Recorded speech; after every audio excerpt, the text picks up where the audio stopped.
tutmuyor elim ayağım, bezmişim tatlı canımdan. Ne zaman kurtulacağım kaderin bu tuzaklarından, eyvah!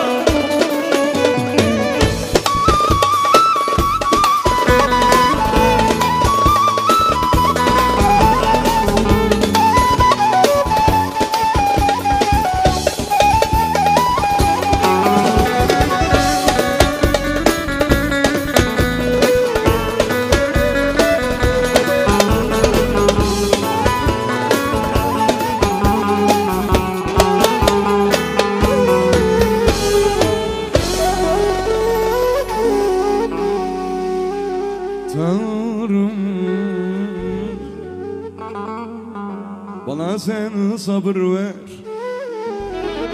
Korkuyorum, korkuyorum çıldırmaksan, korkuyorum çıldırmaksan. Çekilecek sert değil bu, çekilecek sert değil bu. Kurtar beni bu azaptan, kurtar Tanrım beni. Tutmuyor elim ayağım, bezmişim tatlı canımdan. Ne zaman kurtulacağım kaderin tuzaklarından. Sevmiş bulundum bir kere, pişman etti 100.000 kere. Durup dururken başımı et böylesine. Sevmiş buldum bir kere, pişman etti 100.000 kere. Durup dururken başımı et böylesi dertlere.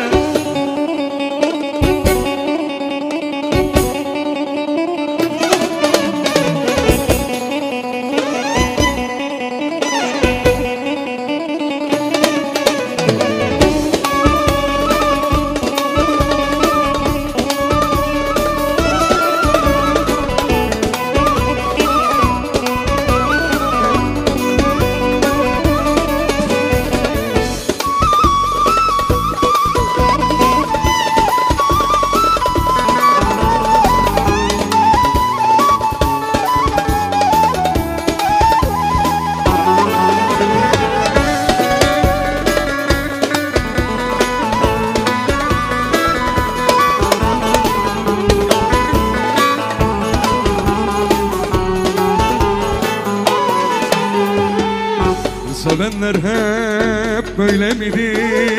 Sevdi diye köle mi?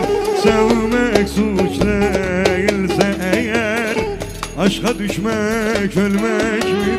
Sevmek suç değilse eğer, aşka düşmek ölmek midir Ferhat Sölmez?